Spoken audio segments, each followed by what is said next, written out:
I'd like to introduce everyone to today's speaker, Ralph Llewellyn. He is a healthcare partner with Eide Bailly in Fargo, North Dakota. Ralph has over 20 years of experience in the healthcare industry in the areas of finance, leadership, reimbursement, and operations. He began his healthcare career as a hospital CFO for a 49-bed hospital with a 116-bed nursing home.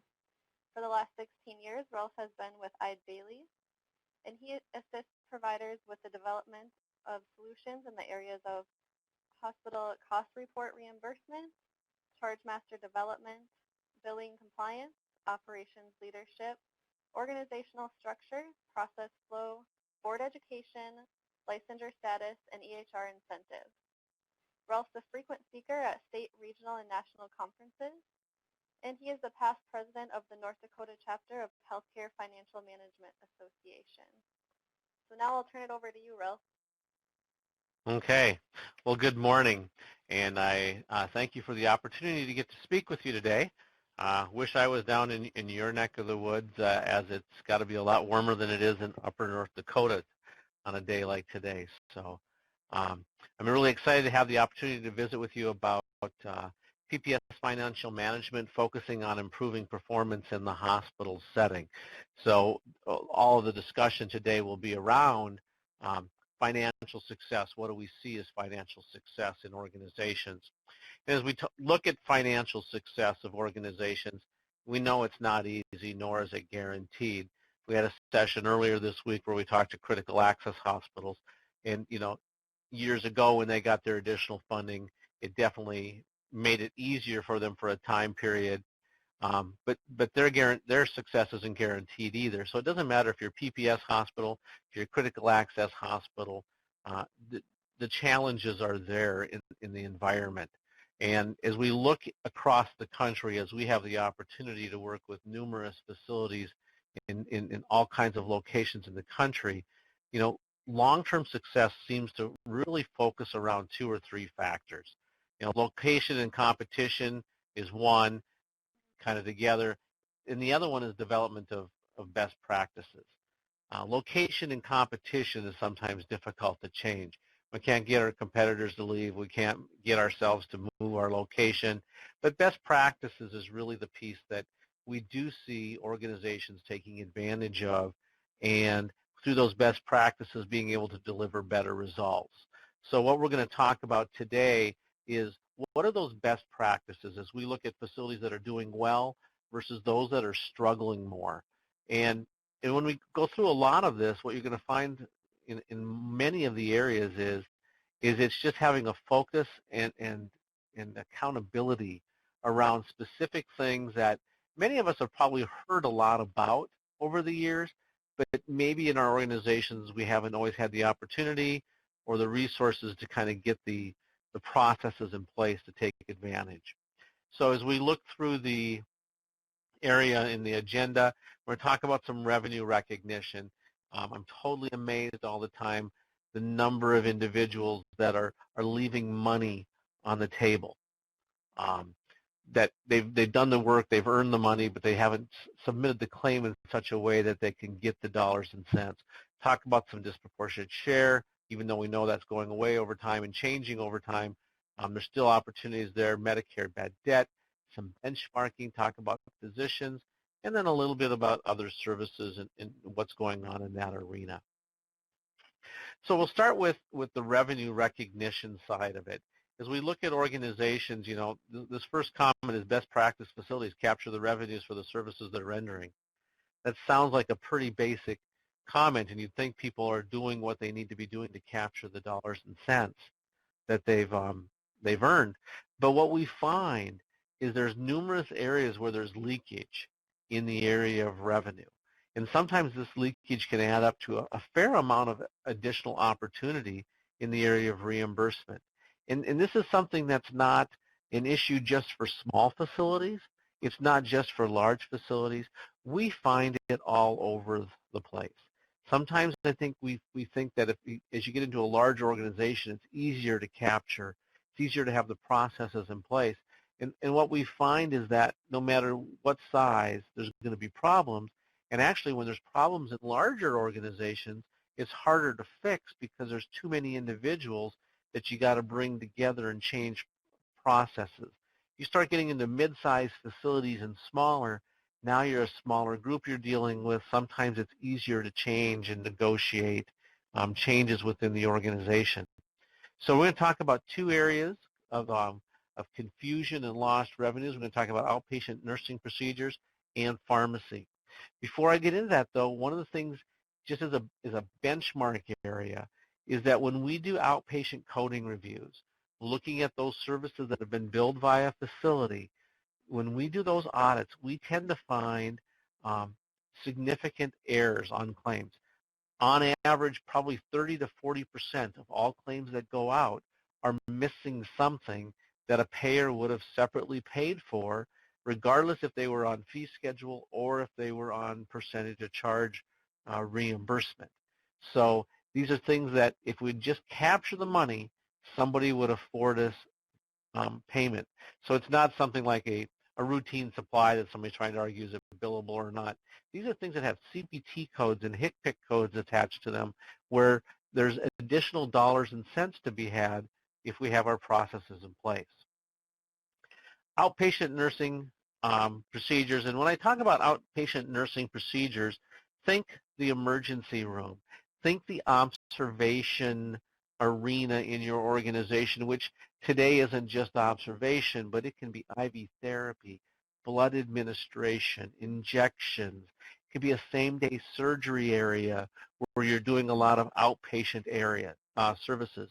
And this is where one of the two biggest areas that we see leakage of revenue. And it's in the area of therapies, injections, and Foley cath insertions, laceration repairs, all kinds of other services that get missed. And most of the time, when we find these missing charges, it's because there's a lack of understanding or a lack of processes in place to help identify what is separately reportable and what's required to make them separately reportable. So, as one major area is in the area of infusions, IV therapy, hydration therapy, those services. And what it comes down to in that area when we find those errors, which are very common, is it comes down to nursing documentation. A lot of times there's nursing documentation missing, so even if you have other processes in place, we can't capture a charge because the documentation won't support it. So in the outpatient area, making sure that you have start times and stop times. Stop time is the most commonly missed piece, which prevents a facility from being able to capture a charge. The site, the drug, is it concurrent? Is it sequential? All of those components to make sure that we've got documentation to capture the charge. And then the other piece that comes into this then is who actually captures the charge. Some facilities will actually have nursing trying to capture these charges as to what's the first hour, what are the subsequent hours, is it concurrent, is it sequential. We find a lot of problems there as you go down that path because what you find is that the nursing staff aren't coding professionals, so they don't know if there's a potential CPT code out there that they should be trying to capture for that reimbursement to get that payment. So in the best practice facilities, what we have is we have two sides coming together to put a process in place to make this happen. First and foremost, if this is ever going to happen well in your organization, the DON is going to be the one that determines that. If the DON is on board, then this process can be very successful. If the DON isn't on board because they don't understand it or they don't think that charge capture and coding is nursing function, then it's going to be a real challenge. But when you get nursing and HIM together, they can really work together to talk about the documentation, look at where the opportunities are. Because oftentimes when we get these two together, the first thing, again, that HIM will say is, I can't code something because we're missing these components. Those are the education opportunities. It improves the documentation. Once the documentation happens, the coding happens, the charge happens, the dollars follow. The other area, which is, this one's kind of a surprising one to us, when it first started to come up. Uh, this really started to show up when we started seeing people buying more and more of the automated systems, the Pyxis, the Omnicells. Those systems are often sold as being control systems that'll help you be able to make sure you're capturing your charges, your documentation, all of these other components. Documentation, yeah. Securing the drugs, yeah. Access to the drugs, yes. Charges, maybe not so much sometimes. And so when we do a lot of our coding reviews, when we find these missing charges, frequently there are people that have purchased these systems and have thought that they're the ultimate solution to make sure that the capture is occurring. While they work very well, it only takes a few minutes for people to figure out how to circumvent this, and people are focused on taking care of patients, not worried about the charge generation at that point, and a lot of charges can be missed. We even see this in areas that do a lot of oncology chemotherapy, where they're missing significant amounts of reimbursement dollars because they're not capturing those dollars. And what we'd recommend here is that if you have these systems, which I'm going to assume many of you do, if not all, is you really want to have a focused program in place to make sure that you're periodically doing audits of your charting to show what drugs did we say we provided back to the record to see what actually got charged, to make sure that we're not having any gaps figuring out people we have to educate as to the charge capture process. The other thing that we find in this area is problems with reporting the proper number of units of pharmacy. One of the challenges we have in pharmacy is that we give drugs in a certain dosage based on what we can purchase, but we have to report them based off of a HCPCS code. And these HCPCS code definitions, the dosage amounts, don't always match what we are purchasing.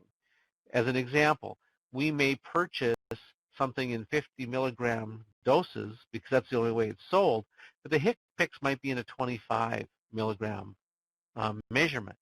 Every time we bill one of those, proper coding is we have to report 2 units on the UBO4. If we put 1, even if we have the dollar amount right, somebody who pays us on a fee schedule is going to pay us less than what we've earned for that service. So we really want to make sure that periodically we're going back and looking at our conversion factors, because most of your charge masters or CDMs will have a conversion methodology. You want to go back and periodically review those to make sure that you've got the right units dropping. Now, this could also result in overpayments, but the majority of the time when we find problems here, we're finding that it's underpayments. People are underreporting the number of units and then being rewarded with a lower payment amount. Revenue recognition also gets into the area of timely filing. And through our audit teams doing the financial audits, we're still running into too many organizations that are capturing the revenue, but then they're not getting them reported in time so that they can actually get them paid. And when we think about Medicare, Medicare allows us 1 year. So these are claims that are not being filed to Medicare within the 1 year time period, and then they're ending up being written off. And we're not only is Medicare an issue, if we're seeing 1 year write-offs on Medicare, we are starting to see significant growth in the area of commercial write-offs, because we're seeing commercial payers putting in timely filing rules that are much more stringent than the 1 year. 90 days is becoming very common, where they'll say you have 90 days to get the claim in. If you don't, you're forever banned from getting a payment from that service. And 90 days does not appear to be the end of where they're going. We actually had one contract we were working with a provider in California. What they were looking at in their contract that was presented to them was a 30-day. Now, 30 days doesn't work because you have cultures, et cetera, that might not be tested until you're out more than 30 days. So we were able to push back on that. We did get that one back to 90 days, but you can see where the market is going. You really want to make sure that you're capturing those, getting them in timely. I highly recommend that every facility have a separate account. So when you write them off into a timely filing write-off versus what typically happens is they go into a contractual. And from a management perspective, we don't see what's being written off due to timely filing. We just recently got called into a larger critical access hospital, and in that organization, they were writing off, when we got in, $25,000 to $30,000 a month in timely filing. That's a significant dollar amount for a critical access hospital. Managing denials. Advanced beneficiary notices are in medical necessity are an area that are getting increasing notice, and we see organizations with varying degrees of compliance and policy and procedure around this whole process. Every organization needs to manage the denials because payers are making it more and more difficult to get paid all the time. The ABN, we have to make sure that within our organizations that they're not considered an option. I run into too many facilities where ABNs are not issued because they're uncomfortable. And then we end up giving away free care. And sometimes it doesn't add up to a lot of money, but in other areas it adds up to significant dollars. Lab has always been a common area where this happens, but we're starting to see more and more of this in the area of high dollar imaging. And you start writing off an imaging service for $700, $1,000, $1,500, that adds up very quickly. So we got to make sure within our organization, ABNs are not an option. Sometimes the challenge in getting processes in place that are accepted is because of the way we've delivered the message in the past.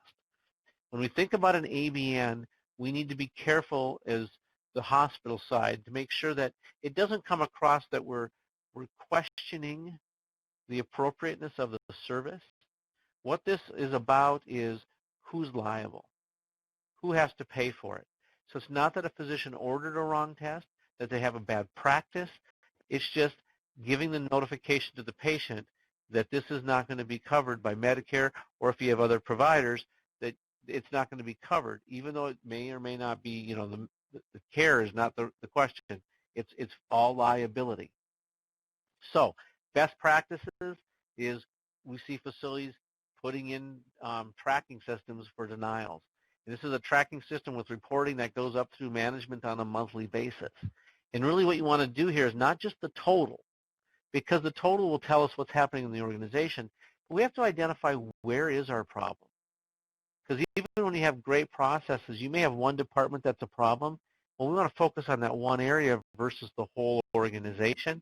And what we get into there is tracking things such as what is the service, who's the physician that, or mid-level who's ordering the service, who's the staff performing the service. Sometimes the organizations will get it down to what's the time of the day, what's the day of the week, so that they can start stratifying where are the problems occurring. Is it always Monday from 5 to 10? You know, where's the problem? And then from that, you get the information, and you can start looking at what's our corrective action, what's our training, what's our change in processes that we have to do. The area of the emergency room, you know, I'll say that emergency rooms are not exempt from denials management. Now, they are exempt, obviously, from doing an ABN on an emergent patient. And many of our providers don't do any ABNs in the ER at all. That I can understand. But that doesn't mean that they get a free rein and they're totally ignored. What we want to watch there is what's going on, so what can we do after the fact? So what we've tended to find there is in the ERs where we tend to see our largest amount of write-offs and denials due to CTs. So you're getting a CT scan written off. What you want to look at there is, again, who is the physician? Is it a day of the week? Most of the time what we'll find is that it's a single physician. One physician has 90% of the write-offs in the ER. Then it becomes an education, a training. What can we do, showing, you know, what's happening to their peers, et cetera, to see what we can do to change that, that practice pattern. Get those CTs where we're getting them covered, or maybe they're not necessary. Pre-collection efforts, another area that is of significant issue. When I got into healthcare many years ago now, looking at pre-collection efforts was extremely taboo. People were not out there trying to collect deductibles and copays. Now, that was also a time when I joined the hospital setting, we had just moved from a $25 deductible to, I think it was like a $25 deductible, 500 out-of-pocket max or something, and we went to a $250 deductible. So, I mean, back then, the majority of the payments that we were receiving were coming from the commercial payers. But as we look at what's happening in the markets today, that is not the case. If you think about it, here we are at the end of January. The end of January, who's the largest payer you have today? And in many organizations at the end of January, it's self-pay. Not that they're truly self-pay from the get-go, but because of the amount of deductibles and copays that they have, it's going to be several months in before the commercial payers are actually paying any substantial portion of the insurance payments. We're already starting to see providers that are saying that their payments from commercial payers appear to be down significantly from where they were in the November and December timeframe, as they're starting to see some claims processed from the beginning of January. We're going to see significant increase there, which is going to put some pressure on the days in AR, to put pressure on the business office. Pre-collection, again, is not an option. It's something that we're going to have to do if we're going to be around going forward into the future. Good pre-collection programs not only reduce the number of days in AR, but over time, they also have shown to reduce the amount of bad debt. Because sometimes that's the only opportunity you get to be in front of a patient trying to capture the cash. So where does the pre-collection have to happen? Time of scheduling is perfect. We see many organizations, as soon as they know someone's coming in, they're calling, coming up with the estimates. If that doesn't work, you're getting the time of service. If you don't know exactly what it's going to be, you use estimates. That happens a lot if it's a time of service. Patient comes in, finds out they need to have a CT. You don't know exactly what it's going to cost, exactly what their insurance is going to cover, but they have an estimate, and they collect based on that estimate. Here's what we're going to collect, knowing that we're going to have to either collect more or refund you some dollars back. The other thing that really comes important when you're looking at pre-collection is if you have a good, solid process, you can also oftentimes identify the charity care early on. And the positive piece about capturing that early on is we won't waste time on the back end trying to collect accounts that we should have known were going to be charity care from the very beginning. So it can help you with getting the application. Many organizations are using the presumptive methods now. Presumptive methods, a lot of people love them. A lot of people don't like them because they feel very big brother-ish. You know, as you're putting in the input information and their name, their address, it's going out and pulling data sites and giving you an idea of what the size of their family is and what their income is, and it can give you a good idea if they're going to qualify for charity care under your charity care program. And some people question the accuracy of that. I would highly recommend, if you ever get a chance to put your own information into one of those. I did about 1.5 years ago. I was totally freaked out by how accurate they were. They know the size of my family. They had a very good bead on what my annual income was, where I had debt, all those things. Those are what payers are using, or providers are using, to help determine is there charity care or other things involved. So disproportionate share. Big piece there is just making sure that you're identifying, capturing the Medicaid eligible days and SSI percentages to calculate the disproportionate share payments. The big plus above and beyond just getting disproportionate share is the 340B program. And you know, when we look at the 340B program, that's one of those programs that if you're not involved in it now, you probably really want to seriously consider that. We are seeing significant financial benefits to facilities. Being in the 340B program, a lot of people are going to be questioning how long is it going to be around, because it's getting a lot of heat on the program right now.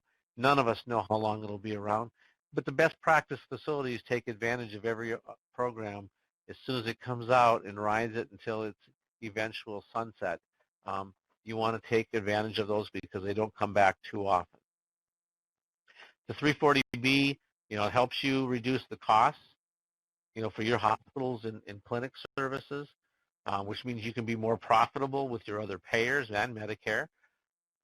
The other part that this helps is the retail pharmacy, and that's probably the biggest dollars we're seeing in a lot of our organizations, is that when they tie in with their local retail pharmacy and they contract those drugs for their patients to those pharmacies, and those numbers can easily, for a middle to larger facility, start to add up to $500,000 to $2, $3, $4 million in additional revenue after cost to the organization. So this is true bottom line kinds of dollars and cents that facilities are taking advantage of. If you haven't looked at the 340B program, highly recommend you do it. If your disproportionate share is your problem, highly recommend you dig deeper to make sure that you're capturing all of the eligible days so you can capture that methodology of cost reduction. Medicare bad debts. Medicare bad debts, if we look at how Medicare pays us, Medicare pays us our PPS rates, either DRGs, APCs, etc. The bad debts that are left for the coinsurance and the deductibles, Medicare will allow us to report if we follow certain guidelines. And we see significant variations in practice within markets as to how much effort facilities put in capturing these dollars. Now, we're not getting 100% of the dollars that we capture, but it's still a fair number. 70% is still 70% of something. And so two areas to look at, it's the self-pay balances that are left after Medicare. The other thing that we find, and this, the one that's probably the most concerning, is the Medicaid crossovers. Those are the easier ones to capture.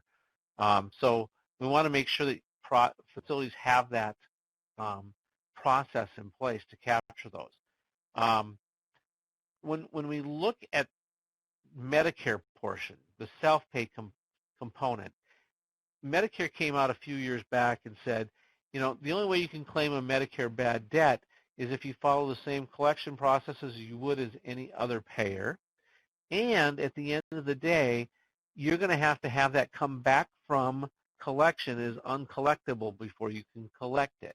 And that last piece is where the problem came in, because most providers said, well, I don't want to have them send it back and have them send back all my other payers, because those people sometimes I get money from. They remember several years ago they got one big payment from somebody, and they don't want to give that up. So in hopes of getting that one big payment, they're giving up money every year in not capturing the Medicare bad debt. So the thing you want to look at there is, on the bad debt side, is our best practice facilities actually look at maybe stratifying. Accounts that are less than $1,000 get sent back after a certain time period. That still leaves our big accounts out there, most of which are going to be non-Medicare, because Medicare limits the amount of out-of-pockets for the provider. And by doing that, you can capture those bad debts and get those collected through the cost report. The other one, the easy one, is the Medicaid crossovers.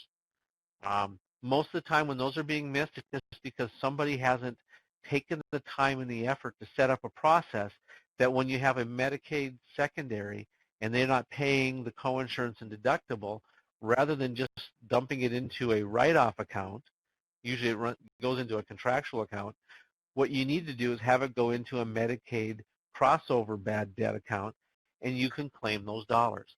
And we're seeing more and more Medicaid programs that are not paying those coinsurance and deductibles that are left behind for Medicare beneficiaries. So significant dollars and cents of opportunity. In some organizations, that can be tens of thousands. In some organizations, That can be hundreds of thousands of dollars of opportunity that's sitting out there if we just have the process in place. One of my favorite areas is the area of benchmarking. Um, benchmarking is a challenge because there isn't perfect data out there. Everybody's looking for the perfect data. Sometimes the reason why things don't get done is because people are waiting for the perfect data. It doesn't exist. But we can get data that can give us an idea of where we need to be and where we need to be striving or trending towards. So best practice facilities have a heavy reliance on benchmarks. Again, with the understanding that they're not perfect, but they give them an idea where they need to go. You can look at two types of benchmarks. There's external benchmarks and there's internal benchmarks. They have their pros and their cons. External benchmarks probably can give us the best benefit because we can get a lot of data from a lot of organizations potentially. We can look at peer facilities, facilities that seem to be somewhat like us. And I use the word somewhat like us because a lot of times when people look at benchmarks where it breaks down is you get individuals that say, well, they're not just like us. And that's true. There are no organizations that are just like you, but they're similar. And we got to look at similar. That's the only thing we can benchmark against. When you do get benchmarking material, then the next piece is what are you gauging to? What do you want to measure to? We recommend trying to gauge at the 75th percentile. Some facilities say, well, we're just trying to get to the 50th. Well, the 50th percentile, the average facility in this country is struggling. If we try to goal ourselves at the 50th percentile, then we better be ready to accept the results of the 50th percentile facilities. The best practice facilities are jumping at that 75th. That's where they want to hit. The other thing is you try to understand the benchmark methodology as well as you can. How did they gather the data? Is it total hours? Is it just worked hours? You need to understand that component. This kind of data is the hardest to obtain and sometimes can be the costliest to obtain. Internal benchmarks can still provide benefits. Some facilities will use just external, some will use just internal, some will use a mix of both. I like combining them together. Internal benchmarks are basically going back and looking over a period of time and looking at how did your organization do. So when we look at them, I like a 5-year period of time. It gives me an idea of how many hours did it take per whatever my statistic is over each year, and maybe you do it by quarter, and what you start looking at is trending. What direction are things moving? Are they moving up? Are they moving down? What you can find here is solutions as well as a reduction in the amount of resistance you get it from the organization as you try to implement changes.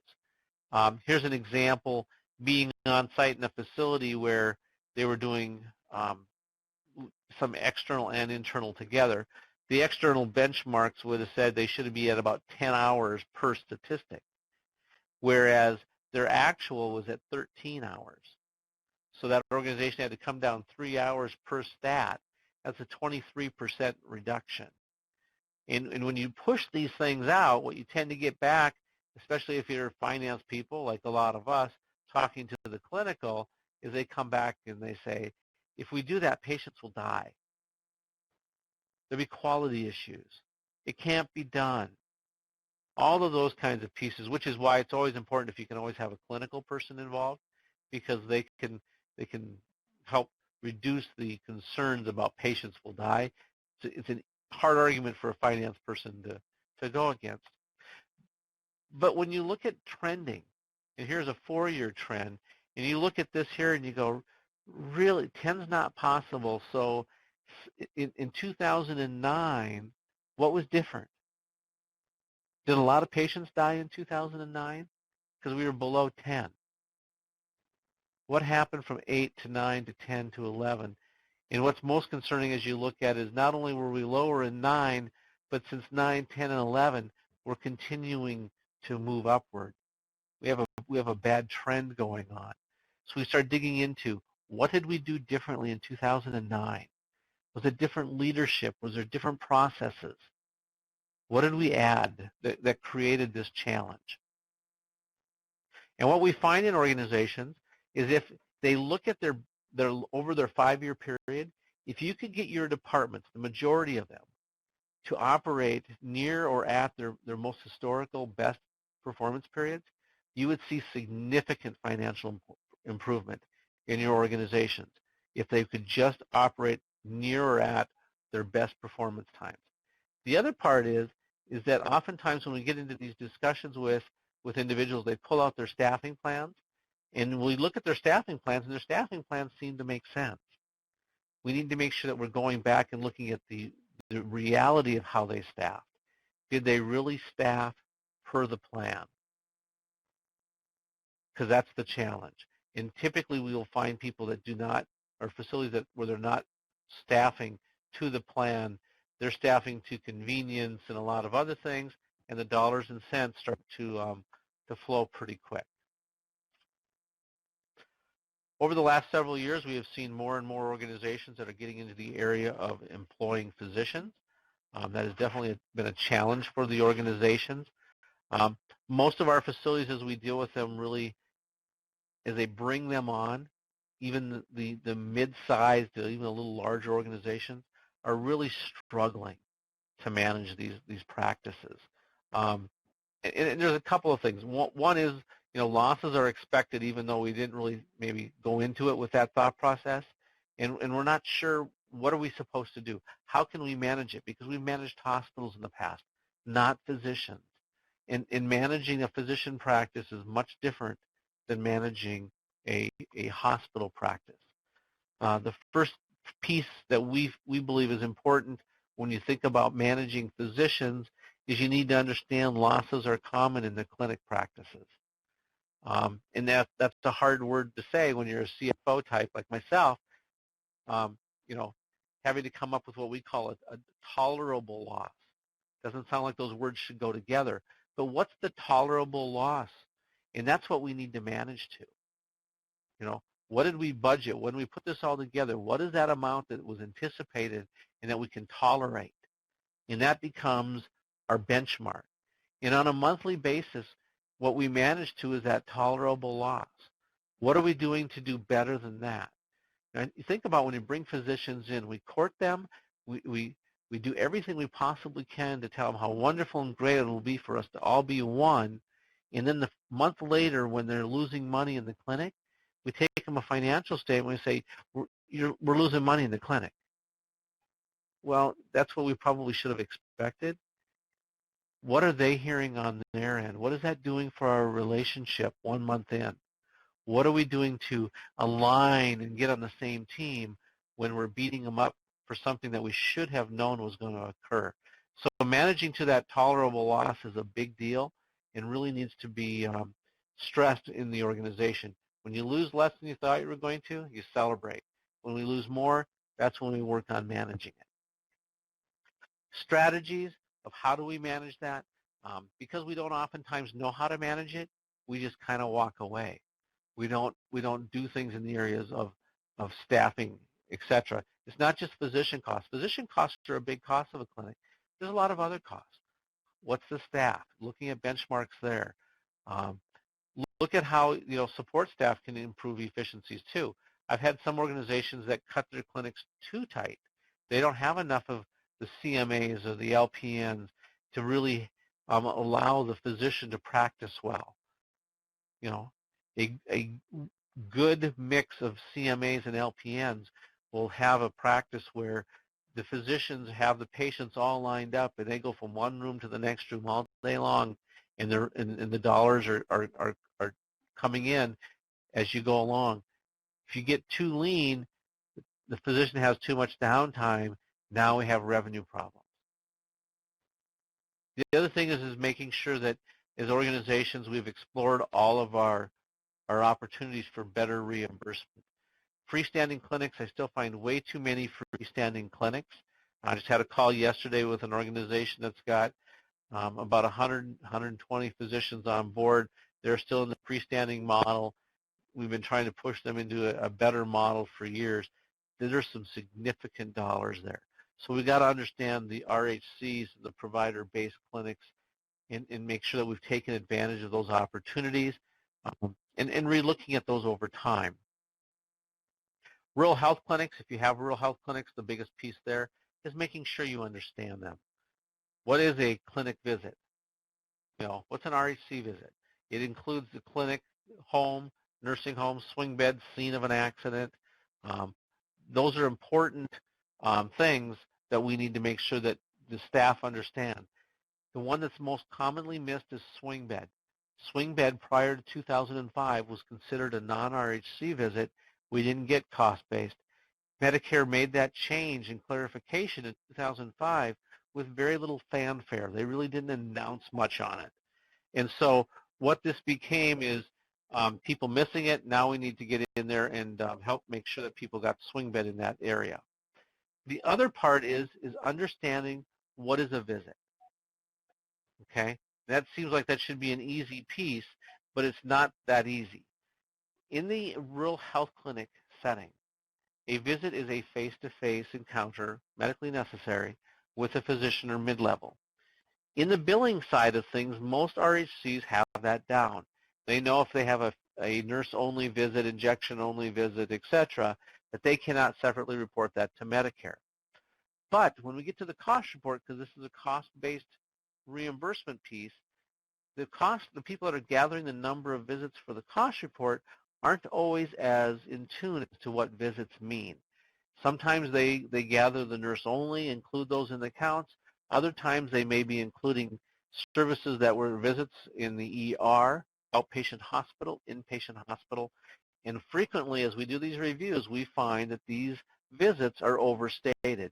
If you overstate the visits, it results in a lower than actual cost per visit calculation on the cost report, and you lose reimbursement dollars. Even in small rural health clinics, this can quickly add up to $30,000, $40,000, $50,000 a year.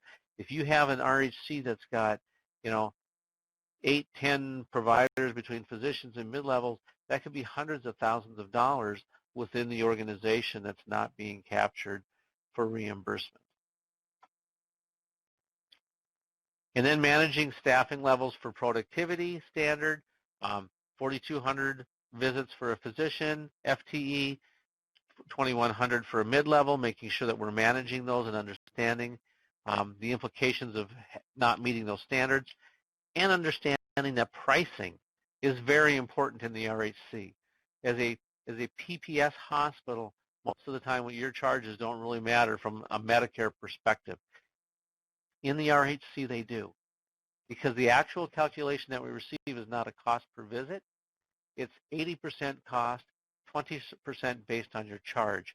So you want to make sure your charges are still at what the market would consider appropriate, because every dollar that you fail to put on that claim, you lose 20 cents of that. So you want to really make sure that you've captured that component. Provider-based clinics, these are those that are not rural health clinics but are becoming a department of the hospital. We're split billing those where we have a physician component and a hospital component in the clinic setting for Medicare and potentially Medicaid. Substantial amount of reimbursement dollars out there, although there's some questions as to how long that will last. There's been questions on that since the early 90s when it first came in. Don't be afraid of these, but you have to do the planning. You really have to look at the amount of time it takes to set these up, because this is a complicated monster. Best practice facilities are going to look at 6 to 8 months to get these up and running. I've had providers try to do it in a couple months, and we tell them from the very beginning it's going to be a train wreck, and it is. It does not get out of the chute right. It takes a lot of planning, a lot of systems design to make this work, and we've got to make sure that we've done that. Physician compensation is definitely another area that is changing. I still run into too many contracts that are just flat-out guarantees. That may make sense on a new provider coming in, but as time goes on, we really need to look at transitioning those to RVUs and making sure that those RVU components are set at an appropriate compensation per RVU. And then within that there, making sure that if we have any other activities that we want our physicians to be involved in to help us out with, we need to make sure that they're compensated appropriately for those items also. So you want the ER coverage broken out separately, directorships, supervision of mid-levels, any other administrative functions that we have, we want those broken out. Too often we get calls from providers saying, I can't get my physicians to help us with, you know, this directorship or some of these administrative functions we have, and we'll ask them, well, how do you compensate them? Well, they get paid on production. Well, that's why. Every time they walk away from their production, they're doing something that appears to them to be free. What are you paying them separately to do that so that they have an incentive and a reward for adding that component in there? And then finally, less can oftentimes be more. For years, we built and added on more and more and more services because diversity was good. Sometimes it was, sometimes it was not. I think as we look to the future, and we're seeing it already, that facilities are going to really question all of the extra things they have. Can they be everything for everybody every day? So home health, hospice, freestanding physicians, ambulance, nursing homes, assisted living, it can go on and on. I have individuals that have rental properties that are losing money, and not just office buildings, but just all kinds of other things, looking at why are we doing these items. One of the challenges that we find, and we've looked at rural providers, is that oftentimes we don't have people or expertise to spend the time chasing those down and managing them. Because when you think about your facility, think about how much time you spend just taking care of the hospital and the physician relationships you need to focus on. How much time do we have to spend on hospice or watching home health or the assisted living and all of those things versus, what dollars are we getting in? What we've seen, home health is just one example. Many home healths are being spun off, sold off, going to freestanding entities. And it's amazing that while we can't do it and drive a bottom line, they can. There's a lot of reasons for that. They're focusing on just one thing. They focus on doing home health. They're going to do it well. So the first thing we tend to see is that staffing levels improve, meaning that they use less staff. They work a lot harder on how they schedule their visits, the timing, the locations, mapping it all out, reducing windshield time, all of those components. And then the other thing that they do is they're able to better manage compensation. And that happens oftentimes because many times in a hospital setting, we will pay all of our nurses across the board, no matter where they work, the same rates. Whereas if you work for a freestanding home health agency, they actually pay less. They pay what you pay somebody who does home health nursing. And so that flows, as well as sometimes the benefit structures are differently. So you can actually make those programs stronger at the same time you're making your own program stronger, and financial performance throughout the whole health community becomes more appropriate, more healthy.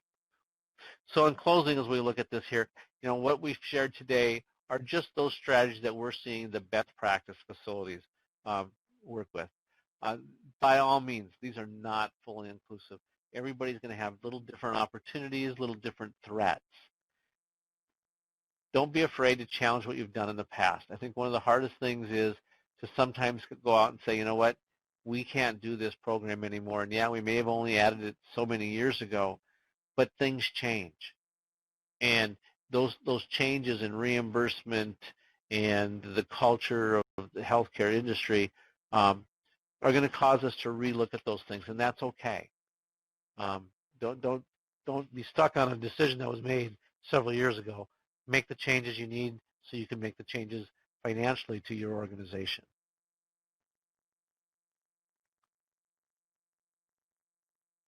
And with that, I will turn it back to Leslie. Thanks, Ralph. If anybody has any questions for Ralph, you can either type them in the chat box or it's *2 to unmute your phone line.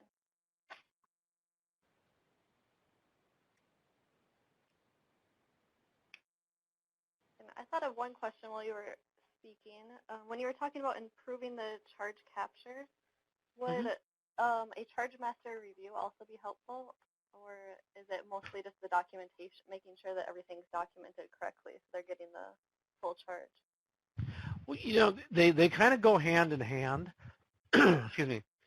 A coding review or a charge master review can uncover the problem, but the ultimate solution then of pulling it all together to make sure you're capturing everything does become two-sided, because oftentimes the charges aren't in the charge master for anybody to even capture. So you got to get that set up, and then you got to make sure you have the documentation side.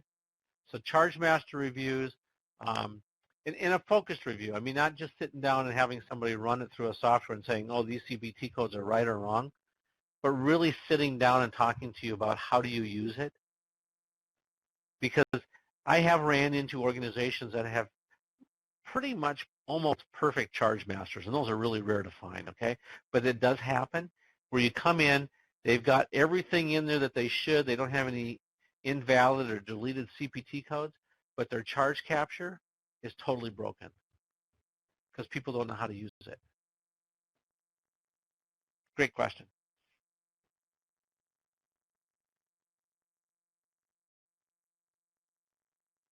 One other thing I wanted to point out is that if anybody's going to be at NRHA Policy Institute next week, a few of our staff here at the center are going to be there. We have Terry Hill, Sally Buck, Bethany Adams, Kate Stenium, and Joe Ivoda. And Bethany also mentioned that you would be there too, Ralph. Yes, I will be there. I will be doing one presentation on a panel, but we will have a booth there. If anybody has questions or whatever, or just wants to talk about things, please stop by and visit.